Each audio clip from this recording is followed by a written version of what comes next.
তোমাকে ভালোবাসি দেখেই তো বাবা মাকে ছেড়ে তোমার কাছে আসছি, না হলে তো ছাকাই দিয়ে দিতাম। এই কি বললা? খাইছো? খাইছি। চাকরি পাইছো? পাইনি, মনে যেহেতু ঘুরলাম হয়ে যাবে। মহিমা, কি হয়েছে? এনো ডিম। আজকেও ডিম? কাজটা রেডি করতে পারিনি, আমার খুব কষ্ট হচ্ছে তাই না? তুমি আমার জন্য সবকিছুর অভাবে আছো। আমি কিসের অভাবে আছি? তুমি তো আমার সবকিছু, তুমি থাকলেই চলবে। তুমি কোনো চিন্তা করো না, কাজ রেডি হয়ে যাবে, আল্লাহ ভরসা। চাষি, হ্যাঁ? আচ্ছা। তুই কেমন আছো? এই তো আছি ভালো।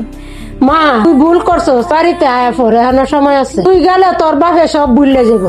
আমার যথেষ্ট বয়স হয়েছে, আমি আমার নিজের সিদ্ধান্ত নিজে নিতে পারি। আলহামদুলিল্লাহ, আমি এই অভাবের সংসারে অনেক ভালো আছি। ইচ্ছা হয়েছে, অনেক বুঝাইছি, আর বুঝাইতে পারতাম না। এই নাও পানি। না, আজকে তুমি আমাকে খেয়ে দিবে।